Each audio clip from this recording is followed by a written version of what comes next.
We must have been like 13, 14 when that came out, maybe a bit older or something. I don't know, but yeah, that was everywhere. That made people shake Polaroids, and you weren't supposed to. Because every time I always used to do that until someone was like, "You're not supposed to do that." Shake it, shake it.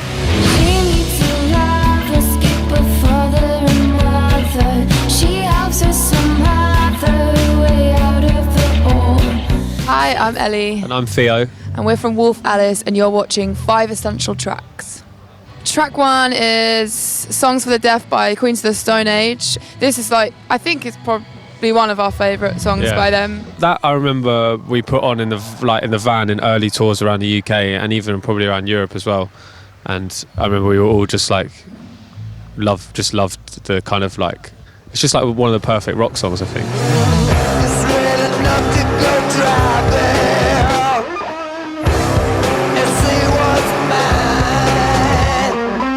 The secret song at the end of the regular album, if you just listen to it, called Mosquito Song, is amazing. It's like this weird mariachi acoustic guitar piece with loads and loads of layered guitars. It's really cool. And a really cool horn section as well. So the next song is Minerva by Deftones. Deftones particularly is just like a wall of huge guitars, and yet his vocals are often very soft and melodic and sensitive, I suppose, and you can really hear that in this song. And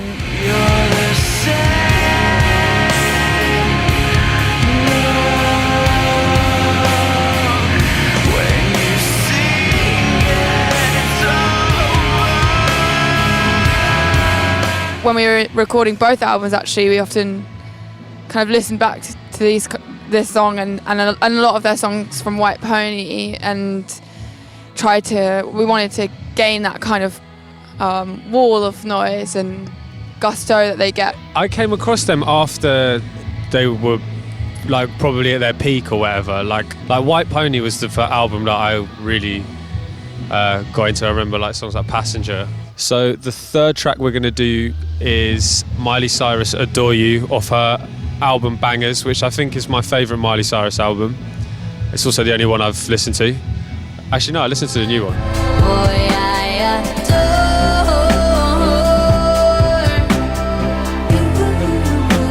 It's just an amazing pop song. I remember when that came out as well, we all rinsed it to death in every dressing room and every van and every house party.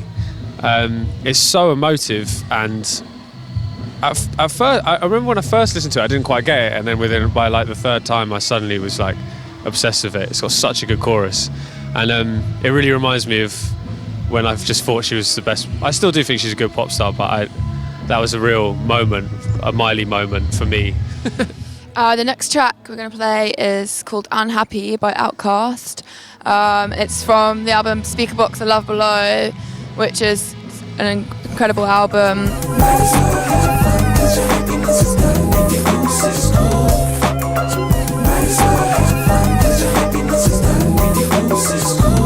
This is the song that Joel and I always talk about because we feel like it encaptures that kind of happy, sad feeling that I feel a lot of artists try and don't know how to explain, but try and create in their music, and is often quite hard to achieve. And I feel like this song is a perfect example of that.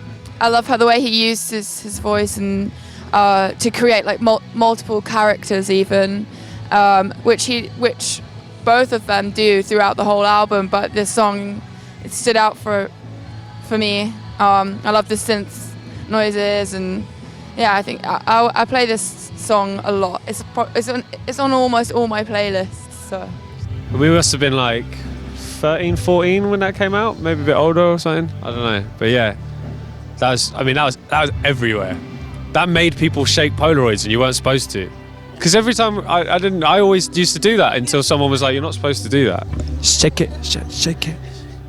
The last song that we want to give to you is the Brian Jonestown Massacre's either Anemone, I can't pronounce it, and I'm really embarrassed because I know that Anton Newcomb is the kind of person that would pull you up on that, quite rightly, because I'm being a muppet.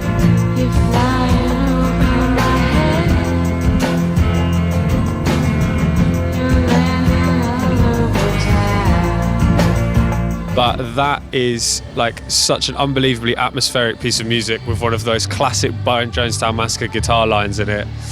and I think any song that makes you feel cool listening to it is doing something quite amazing, especially if you're as uncool as I feel. Great band. They're another band that I think is cited by a lot of people.